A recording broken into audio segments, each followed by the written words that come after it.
ഒരു കാര്യം ഏതാണ്ട് ഉറപ്പായിട്ടുണ്ട്. ബി.ജെ.പിക്ക് കാര്യം മനസ്സിലായി. അടുത്ത ഇലക്ഷനിൽ അത്ര പെട്ടെന്നൊന്നും രക്ഷപ്പെടാൻ കഴിയില്ല. 400 സീറ്റിലധികം നേടുമെന്നൊക്കെയാണ് ബി.ജെ.പി നേതാക്കൾ വീമ്പ് പറഞ്ഞുകൊണ്ടിരിക്കുന്നത്. ഇന്ത്യൻ പ്രധാനമന്ത്രി നരേന്ദ്രമോദി തന്നെ അത് പറഞ്ഞുകൊണ്ടിരിക്കുന്നു. ഇത്തവണ 400-ൽ കൂടുതൽ സീറ്റുകൾ നേടും എന്ന്. എന്നാൽ അത് ഒരു അധിക പ്രസംഗമാണ്. വീഴുമെന്ന് തോന്നുമ്പോൾ പറയുന്ന ഒരു വീരവാദം. എന്തുകൊണ്ടാണ് അങ്ങനെ പറയുന്നത് എന്നല്ലേ? അങ്ങനെ പറയാൻ കാരണം ബി.ജെ.പിയുടെ അടുത്ത കാലത്തെ വെപ്രാളങ്ങളാണ്. അതിലൊന്നാമത്തത് അരവിന്ദ് കെജ്രിവാളിന്റെ അറസ്റ്റാണ്. അരവിന്ദ് കെജ്രിവാളിനെ എന്തിന് അറസ്റ്റ് ചെയ്തു എന്ന് ഇഡിക്ക് പോലും ഇപ്പോഴും മനസ്സിലായിട്ടില്ല. കോടതിക്ക് മുമ്പേ കൃത്യമായി പറയാൻ, തെളിവുകൾ നൽകാൻ ഇഡിക്ക് കഴിഞ്ഞിട്ടില്ല എന്നാണ് കോടതിയിൽ അവർ നടത്തിയ വാദം തന്നെ തെളിയിക്കുന്നത്. എന്തായാലും ഇഡി അറസ്റ്റ് ചെയ്ത സ്ഥിതിക്ക് ജാമ്യം കിട്ടുക എന്നത് കുറച്ച് പാടുള്ള പണി തന്നെയാണ്. ഏതായാലും കോടതിയിലാണ് കാര്യങ്ങൾ. എന്തുകൊണ്ട് അറസ്റ്റ് ചെയ്തു എന്നതാണ് പ്രശ്നം. അറസ്റ്റ് ചെയ്ത ദിവസവും തീയതിയും സുപ്രധാനമാണ് എന്നതുകൂടി മറന്നു പോകരുത്. ഇലക്ട്രൽ ബോർഡിന്റെ വിവരങ്ങൾ പുറത്തു വരുന്ന രാത്രിയാണ് അരവിന്ദ് കെജ്രിവാളിനെ അറസ്റ്റ് ചെയ്തത്. കാരണം ഇലക്ട്രൽ ബോർഡുമായി ബന്ധപ്പെട്ട വിവരങ്ങൾ ജനങ്ങൾ അറിയരുത് എന്ന് ബി.ജെ.പി ആഗ്രഹിക്കുന്നുണ്ട്. അതുകൊണ്ട് മോദി മീഡിയക്ക് ഇട്ടുകൊടുക്കാൻ ഒരു വിഷയം വേണം. ആ വിഷയമായിരുന്നു അരവിന്ദ് കെജ്രിവാളിന്റെ അറസ്റ്റ്. അതുകൊണ്ട് തന്നെ ഇന്ത്യയിലെ മോദി മീഡിയ ഈ ഇലക്ട്രൽ ബോർഡ് വിവാദം പൂർണ്ണമായും തമസ്കരിക്കുകയും എല്ലാവരും അരവിന്ദ് കെജ്രിവാളിന്റെ പിറകെ പോവുകയും ചെയ്തു. അവിടെയും കാര്യം അവസാനിച്ചിട്ടില്ല. അപ്പോഴും ഒരു തൃപ്തിയില്ല. അങ്ങനെയാണ് ചാടി പിടിച്ചത് കോൺഗ്രസിനെ. കോൺഗ്രസിന്റെ പ്രവർത്തനം തടയണം. കോൺഗ്രസിന്റെ പ്രവർത്തനം തടയണമെങ്കിൽ എന്താണ് വഴി? അവരുടെ സാമ്പത്തിക പ്രവർത്തനങ്ങൾ തടയുക എന്നതാണ്. എന്ന് വെച്ചാൽ ബാങ്ക് അക്കൗണ്ടുകൾ മരവിപ്പിക്കുക എന്നതാണ്. അത് ആദായ നികുതി വകുപ്പിനെ കൊണ്ട് ചെയ്യിച്ചു. ഇപ്പോഴാണ് മറ്റൊരു കത്തുകൂടി പോയിരിക്കുന്നത് ആദായ നികുതി വകുപ്പിൽ നിന്ന്. ഇന്നലെ വന്നത് 1700 കോടി രൂപയുടെ പിഴയായിരുന്നു. ഇന്ന് തിരുത്തി പുതിയ നോട്ടീസ് നൽകിയിട്ടുണ്ട്. 1823 കോടി രൂപ ആദായ നികുതി വകുപ്പിന് നൽകണം, പിഴയായി നൽകണം എന്നാണ്. എത്രയാണ്? 1823 കോടി രൂപ. ഏകദേശം 1900 കോടി രൂപയുടെ അടുത്താണ് ഇലക്ട്രൽ ബോണ്ട് വഴി ലഭിച്ചിരിക്കുന്നത് കോൺഗ്രസിന്. എന്തോ അവർ ആ വിവരം അറിഞ്ഞിട്ടില്ല എന്ന് തോന്നുന്നു. ഇപ്പോഴാണ് വിവരങ്ങൾ അവർക്കും ലഭിച്ചത്. അതുകൊണ്ട് ആ പണം അങ്ങനെ തന്നെ ആദായ നികുതി വകുപ്പ് കണ്ടുകെട്ടാനുള്ള ശ്രമങ്ങൾ നടത്തിക്കൊണ്ടിരിക്കുന്നു. ഇലക്ട്രൽ ബോർഡിലൂടെ കോൺഗ്രസിന് കിട്ടിയ പണം അങ്ങനെ തന്നെ പിടിച്ചെടുക്കാനാണ് ഇപ്പോൾ ആദായ നികുതി വകുപ്പ് ശ്രമിക്കുന്നത്. അതിന്റെ ശ്രമങ്ങൾ നടത്തിക്കൊണ്ടിരിക്കുന്നു. കോടതി പോകും എന്നൊക്കെ പറഞ്ഞിട്ടുണ്ട്. അവിടെ നിൽക്കുന്നില്ല ആദായ നികുതി വകുപ്പും കോൺഗ്രസും. തൃണമൂൽ കോൺഗ്രസ് നേതാക്കൾക്ക് തുരുതുരാ നോട്ടീസ് പോയിക്കൊണ്ടിരിക്കുകയാണ്. പാർട്ടി എന്ന നിലയിലും നോട്ടീസ് കിട്ടിയിട്ടുണ്ട് എന്നാണ് തൃണമൂൽ കോൺഗ്രസ് നേതാക്കൾ പറയുന്നത്. അതിനിടയിലാണ് CPIക്ക്, കമ്മ്യൂണിസ്റ്റ് പാർട്ടി ഓഫ് ഇന്ത്യക്ക് നോട്ടീസ് പോകുന്നത് ആദായ നികുതി വകുപ്പിൽ നിന്ന്. എന്താണ്? 11 കോടി രൂപ പിഴയടക്കണം എന്നാവശ്യപ്പെട്ട്.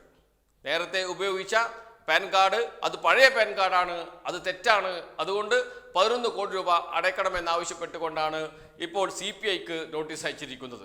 CPI ഇത് സംബന്ധിച്ച് ഇതുവരെയും ഔദ്യോഗികമായി പ്രതികരിച്ചിട്ടില്ല. നോട്ടീസ് കൈപ്പറ്റിയ ശേഷം പ്രതികരിക്കാം എന്നാണ് CPI നേതാക്കൾ പറയുന്നത്.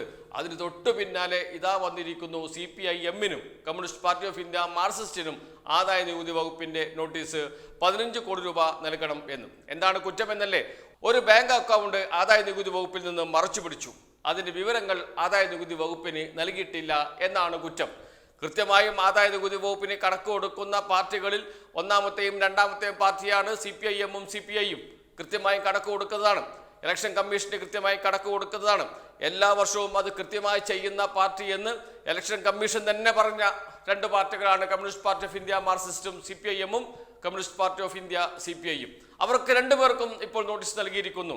CPI അടക്കേണ്ടത് 11 കോടിയാണ്, CPIM അടക്കേണ്ടത് 15 കോടിയാണ്. 15 കോടി അടക്കേണ്ടതില്ല എന്നാണ് CPIM തീരുമാനിച്ചിരിക്കുന്നത്. CPIM നിയമ നടപടികൾ സ്വീകരിക്കുകയും ചെയ്തു. ഹൈക്കോടതിയെ സമീപിച്ചിരിക്കുകയാണ് ഇത് തെറ്റാണ് എന്ന് പറഞ്ഞുകൊണ്ട്. ഇവിടെ ചില കാര്യങ്ങൾ കൂടിയുണ്ട്, ചില രാഷ്ട്രീയവും കൂടിയുണ്ട്. ഈ ഇലക്ഷന് തൊട്ട് മുമ്പ് പ്രധാനപ്പെട്ട പ്രതിപക്ഷ പാർട്ടികളുടെ അക്കൗണ്ടുകൾ മരവിപ്പിക്കുക, അവരുടെ തെരഞ്ഞെടുപ്പ് പ്രവർത്തനം നടത്താൻ കഴിയാത്ത സാഹചര്യം ഉണ്ടാക്കുക. എന്തിനാണ് ഇങ്ങനെ ബി.ജെ.പി ചെയ്യുന്നത്? ബി.ജെ.പി 400-ലധികം സീറ്റുകൾ ജയിച്ചു വരിക. അങ്ങനെ വരികയാണെങ്കിൽ പിന്നെ എന്തിനാണ് പ്രതിപക്ഷ പാർട്ടികളെ ഇങ്ങനെ വളഞ്ഞിട്ട് പിടിക്കാൻ പോകുന്നത്? എന്തിനാണ് അവരുടെ പ്രവർത്തനങ്ങൾ തടയാൻ ശ്രമിക്കുന്നത്? എന്തിനാണ് അരവിന്ദ് കെജ്രിവാളിനെ അറസ്റ്റ് ചെയ്യുന്നത് എന്ന ചോദ്യമൊക്കെ ഉയരുന്നുണ്ട്. എന്ന് വെച്ചാൽ ഒരൊറ്റ ഉത്തരമേ ഉള്ളൂ. ബി.ജെ.പിക്ക് അത്ര എളുപ്പമല്ല ഈ വരാൻ പോകുന്ന 2024 ലോക്സഭാ തെരഞ്ഞെടുപ്പ്. 400 സീറ്റ് എന്നൊക്കെ ബീവ് പറയുന്നുണ്ട്. എങ്കിലും കഷ്ടിച്ച് രക്ഷപ്പെടാൻ കഴിയുമോ എന്ന ചിന്തയിലാണ് BJP ഇപ്പോൾ. അതിനുവേണ്ടിയാണ് ഈ വെപ്രാളമെല്ലാം കളിക്കുന്നത്. ഇന്ത്യയിൽ രാമക്ഷേത്രം പണിത് ഉത്തരേന്ത്യ മുഴുവൻ ഞങ്ങളുടെ കയ്യിലാണ് എന്നൊക്കെ പറഞ്ഞാണ് BJP മുന്നോട്ട് പോകുന്നത്. രാമക്ഷേത്രമൊക്കെ പണിതു, പക്ഷേ ജനങ്ങൾ ഇപ്പോഴും BJPയെ വിശ്വസിക്കുന്നില്ല.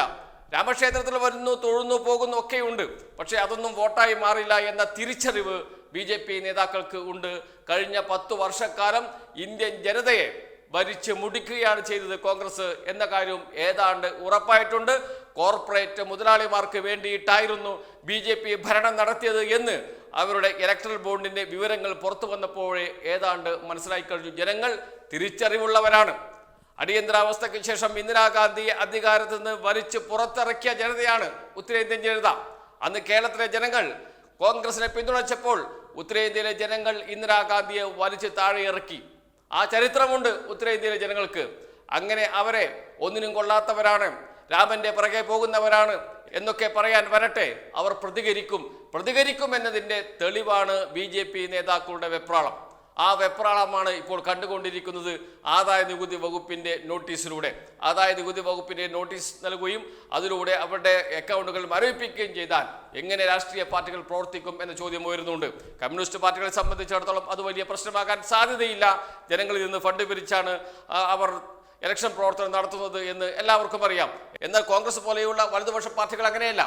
അവർ പണം മുകളിൽ നിന്ന് സമാഹരിച്ച് താഴേക്ക് നൽകുകയാണ് ചെയ്യുന്നത്. എന്നാൽ ഇടതുപക്ഷ പാർട്ടികൾ താഴെ നിന്ന് സമാഹരിച്ച് തന്നെയാണ് തെരഞ്ഞെടുപ്പ് പ്രവർത്തനങ്ങളൊക്കെ നടത്തുന്നത് എന്ന് എല്ലാവർക്കും അറിയുന്ന കാര്യമാണ്. മുകളിൽ നിന്ന് പണം താഴോട്ടയക്കുന്ന വലതുപക്ഷ പാർട്ടികളെ എളുപ്പത്തിൽ പിടിക്കാൻ ഇന്ത്യൻ ഭരണകൂടത്തിന് കഴിയും. ആദായ നികുതി വകുപ്പ്, ED എന്നീ സംവിധാനങ്ങൾ ഉപയോഗിച്ച് കഴിയും. അതാണ് നടത്തിക്കൊണ്ടിരിക്കുന്നത്. ഇതിനെല്ലാം പിറകിൽ ഒറ്റ വിഷയമേ ഉള്ളൂ, ഇത്തവണ അത്ര സേഫ് അല്ല BJP എന്ന്. രാമക്ഷേത്രം പണിതിട്ടും ഹിന്ദു വർഗീയത വളർത്തിയിട്ടും മതവിദ്വേഷം പടർത്തിയിട്ടും രക്ഷയില്ല. ജനങ്ങൾ വോട്ട് ചെയ്യാൻ സാധ്യതയില്ല. അത്രമാത്രം ഭരണവിരുദ്ധ വികാരം ജനങ്ങൾക്കിടയിലുണ്ട് എന്ന് ഒരു ഇലക്ഷന് മുമ്പ് BJP തിരിച്ചറിഞ്ഞിരിക്കുന്നു എന്നതിൻ്റെ ലക്ഷണങ്ങളാണ് നമ്മൾ ഓരോ ദിവസം കഴിയുന്തോറും കണ്ടുകൊണ്ടിരിക്കുന്നത്.